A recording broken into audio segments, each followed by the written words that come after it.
it's very dynamic. You know, you just have to keep thinking of ways, pushing, and getting the results. You know, when it's time to be lean, you're lean. When when you have a windfall, you flow with it. When it's time to cut down on resources, you cut down on resources. So we are open. When you're running a business, just be open to the fact that things will happen.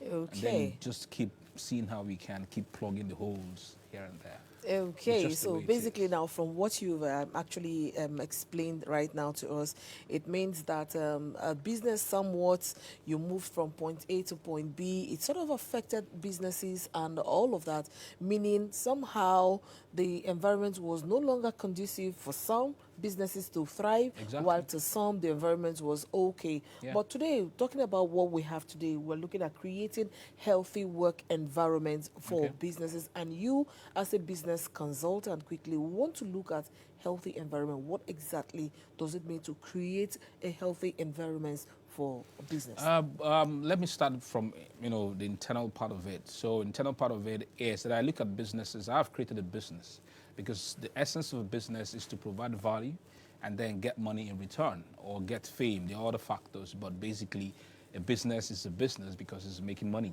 And so to stay profitable, there are other things, legacy, a mission, and all that stuff.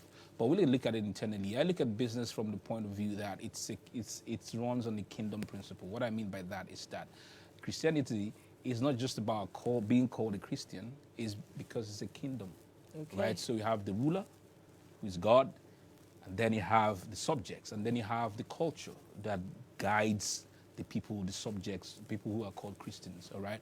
And so it's the same thing in the business. So I've set up a business. It has to run because, yes, I'm the leader. Then we have the subjects, those who are part of the organization, which are the employees, basically. And then we have a culture. The culture is the blueprint that guides everything that we do in the company. So how do we employ people who should get into the company, the ethics of the company, the morals, the behavioral patterns. So these are the things that when you bring them together, they help to sustain and internally to make the business to be profitable, barring the things that you may not really have at your fingertips at the moment. When you're designing what you're designing. For example, many people have woken up today and they don't have where to go anymore in Lagos. Absolutely. The businesses have been shut down. Who'd ever thought about that? So now people are beginning to think, if my business is domiciled in a shopping mall, how can I make it a place that is safe? So now people are beginning to start to rethink the designs of the businesses.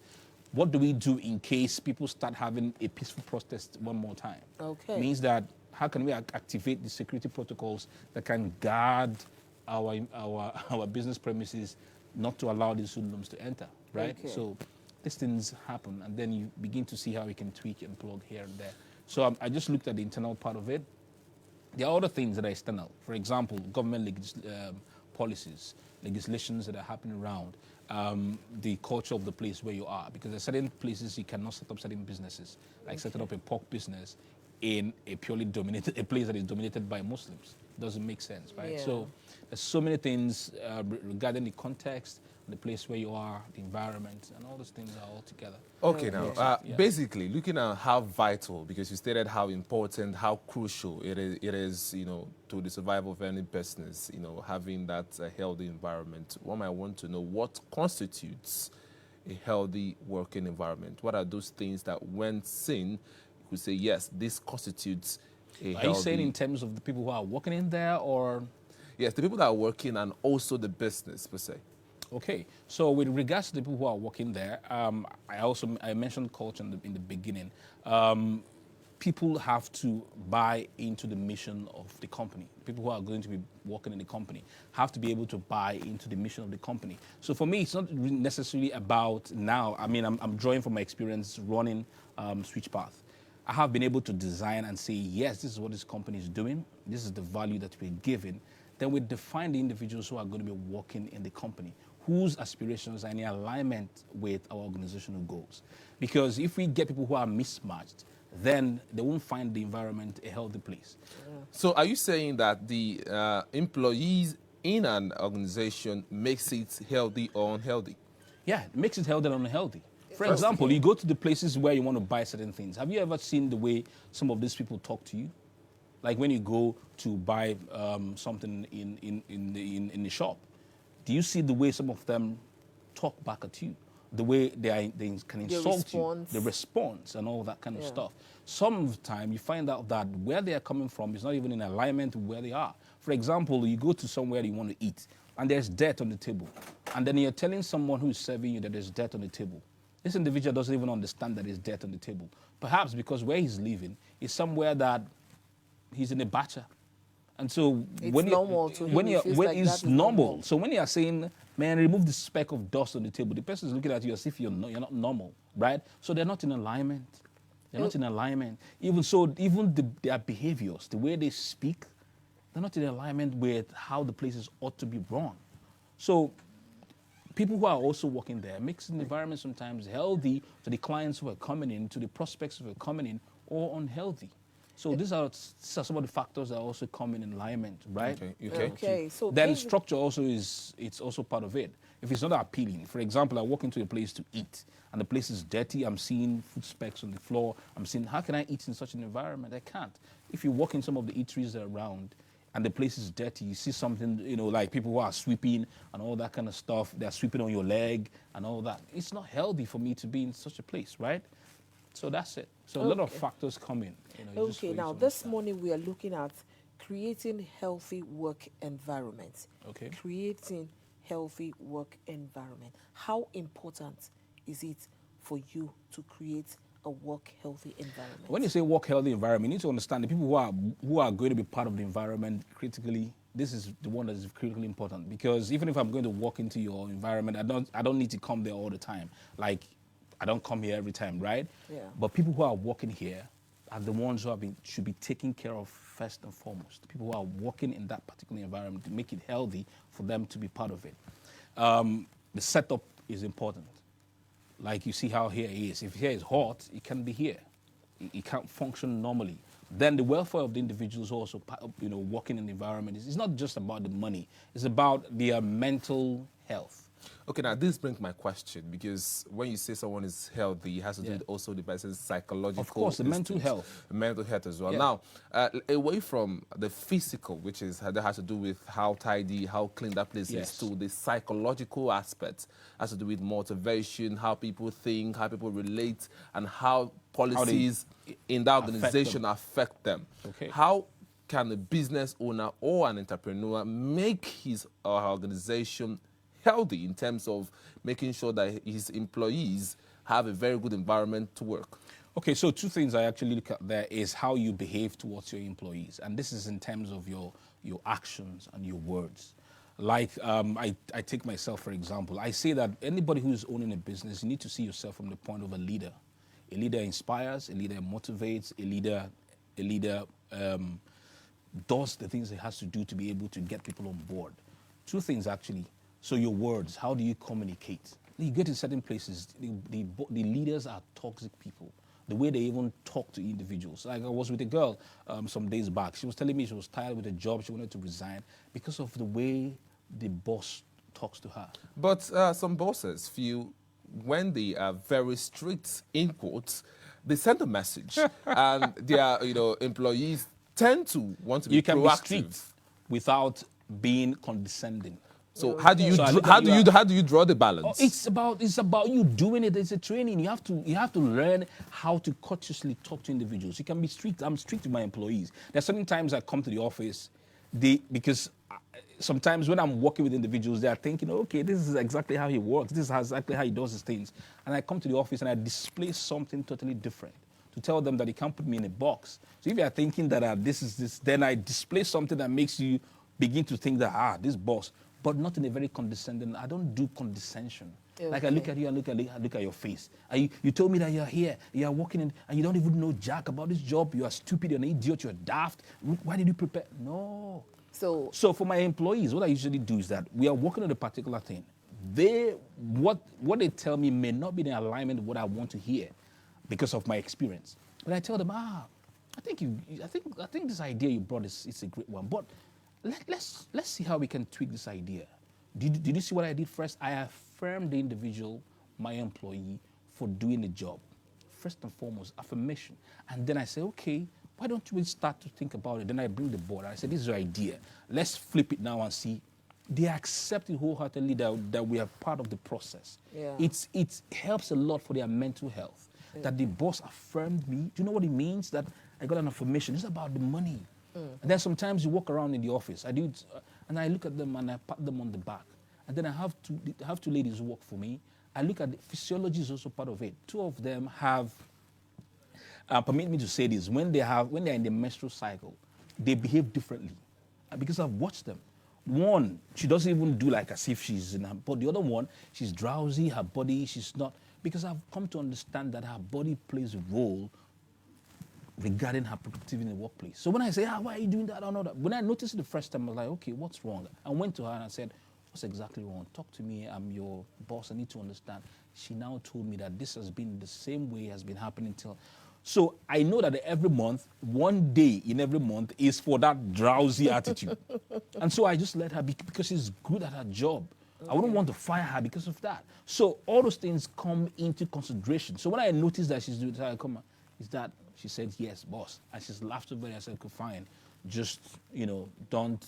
So I give her some words of advice and all. Sometimes she feels like lying down, so I allow her for some time for like a minute. Really? Yes. Okay. Now while you're talking, yeah. I come to realize that there is actually some good strategies one can actually employ, or there are strategies needed to be able to have a good working environment with both the boss and the employer and the employee and all of that. But here you just told us how you just given us one of it. But quickly, we would like to know if you can itemize some of those strategies needed for a healthy work environment, to achieve a healthy work environment. What are those few strategies you think people, if they apply these strategies, it's going to work for them? Okay, so for first one I talked about is leadership, being able to lead, to motivate, to inspire. The second thing is communication, being able to communicate to the employees, because you get to certain organizations, employees are not even carried along. Yeah.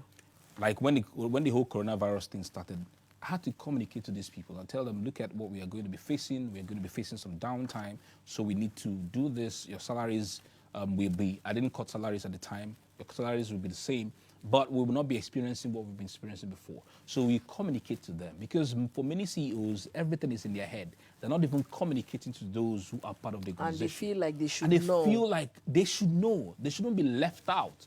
All right, so communication. The third thing that we talk about is about the mental health of your employees. How you speak to them, words. You have to affirm them for their ideas, the process they're bringing in, how they are how they are contributing to the overall growth of the organization. So you affirm before you correct.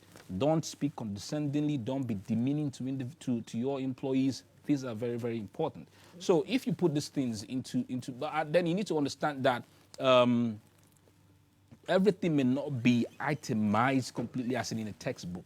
You should be, the fourth thing I'm saying is you should be open to things that are happening, the feedback that you're getting, so that you know how to plug the holes, right? Because from time to time, I notice also that these guys, sometimes, like I said, it's a cultural thing. And that's why you go to church, right? So you go to church every Sunday, not because you may not have read all the whole Bible, because we are reaffirming that this is how you ought to behave within this environment. So from time to time, when I notice that there's some form of laxity, they are moving away from the culture of the organization, we consistently reaffirm that this is how it ought to be. Like today, that's Monday. When I'm done here, I'm going to go there. We're going to have a meeting to reaffirm again to them. This is how the blueprint is. This is what you're expected to do. This is what you're expected to do. And then we get feedback from them, what they have done, what they think we should do better.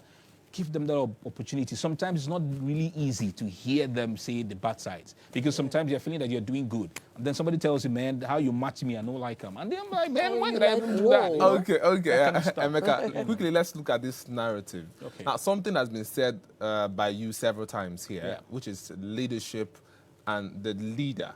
I think it's very sacrosanct. But some persons will tell you that leadership style differs. Leadership style differ, the way I, lead my people in my organization differs from the way you might do yours. So is that a general But you need to know something that you can learn. Okay. That's when people tell me that you can learn things. Most of the things that you're doing today, you learned how to do them. You learned how to work, you learned how to lie, you learned how to love. And you learned- funny enough, most of the things you course. even know, you learned from your employers. You learn these things. Do you understand the thing? Yeah. Because when I look at what is happening in Nigeria today, I'm seeing that it's something that, okay, somebody was talking about, I don't know if I should mention the guy's name, the Igbo leader that, so people were like, why are these people so insulting? Why do they insult people? And I said, go back to the radio and start listening to how these people talk. So when you consistently are listening to that radio, you find out that insulting becomes second nature to you because the words are seeping into your subconscious. And so instead of you bringing your points, to marshal your points in a way that is constructive, your default pattern is to insult the individual because you don't have anything else to say. Right? Okay. So you learn. When people say, you learn how to do it. We learned how to love our wives. We learn, even now we are still learning how to love inside the marriage that we are together, right? Okay. So you must learn. When these people say it's me, that's the way I have to do my things, you can learn. Okay. Now, I haven't mentioned certain things this morning about creating a healthy work environment. Some business owners, even employees as well in companies, might want to know what are the benefits? What do we stand to gain when we have a healthy work environment? Oh my God, let's look at your body. When you're healthy, you're not happy. You're happy, right? When you're sick, do you like being sick? No one likes to be sick. Nobody likes to be sick because the emotional trauma is terrible. The emotional trauma of even stepping into the hospital environment is a terrific thing because I can tell you from experience, right? Because I had an accident last year. To go to the hospital, your heart is beating. So it's the same thing within the work environment. If you're healthy, everything is beautiful. You have the energy, you have the stamina, your workers are productive, they come to the workplace, they find like a second home. Clients who are even coming to your office, they find like a place to be, right? That's beautiful. So you promote productivity, you promote efficiency, you promote profitability because if they are sane, they're mentally stable to work, they give their all, they give their energies, they give their everything. And then to meet the organizational goals, as you're meeting the goals, you're meeting new targets, you're selling more, you're making a lot more money, the company is growing, the company is expanding its frontiers, they're going beyond geographical locations. Is it not beautiful to every business owner? Beautiful, absolutely. Okay, now from all you've said rightly that there must be a healthy work environment to for thrive. people to thrive. But now let me ask this question. Whose duty is it exactly to create this health? It starts from the leader. Okay, just the leader alone, or it's a collective? It should be a when collective it starts effort. from the leader, then it becomes a collective effort. Let me give you a particular example. When I was working in Saipem, where I worked for 10 years. So people are saying we should be safety conscious. We should be safety conscious, wear your coverall and all that. And then the people at the lower level will be so safety conscious. They are wearing their coveralls and everything. And then you see the leaders, our business managers, our construction managers, they felt that they were above us and they were above being safety conscious. So they walk into the workshops wearing their t-shirts and their jeans, only at their caps and their eyeglasses. And then after a while, we noticed that people began to be lax about because they see the same leaders walking into the workplace, wear their machines and all that, not caring about safety rules. So people became lax. They could wear what they wanted, not even boots. They give them boots, they sell it, they wear whatever they want. Okay. Then they employed one particular leader who came and said safety is paramount. Do you know what this guy did to change the culture of the place? This guy was living inside the yard. So he would wear his safety coverall from his quarters. From his quarters. And he will come out, people were watching. He wears the coverall inside his office. Mm-hmm. He never needed, his office was like being in the office, not in the yard, but it was in the office. You get to him in the office, he's wearing his coverall, seated in his, do you know that people after a while began to align with this man? Okay. Culture of wearing coverall became normal. Okay. That if you're not wearing anything, you just feel like if you're not wearing a ring, this is not me. I need to be. Yeah. So then it becomes a collective. Okay, I see you love this topic so much. I want to talk about it all day, but I'm being told that we have less than 2 minutes to wrap things up here. But one thing we must draw here is the fact that businesses have been affected because of the destruction and the looting. And as a business consultant, what would you tell business owners who at some point, lost their businesses, or to some extent their businesses were affected by this looting, and on the need for them to create a healthy working environment even at this time?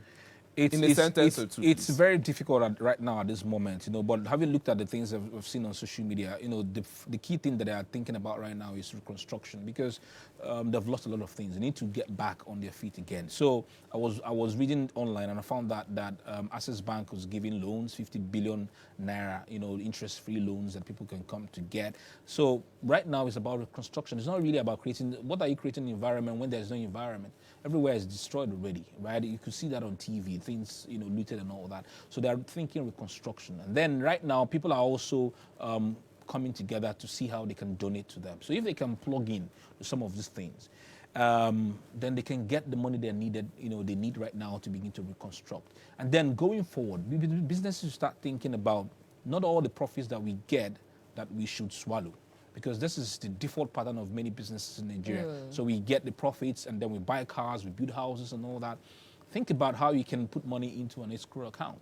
Think about how you can start to, reinvest the profits you're getting in other businesses. There are so many apps now that are available on our phones that you can put your money there, and every month you're getting something. It may not be so much, but you're getting something, so that when these kinds of things happen, right, you can fall back. Because I was listening to a particular guy this morning, I was saying something that is really, really painful, that at this point, many people are now looking for money, and some of their friends who have these monies may not want to give them.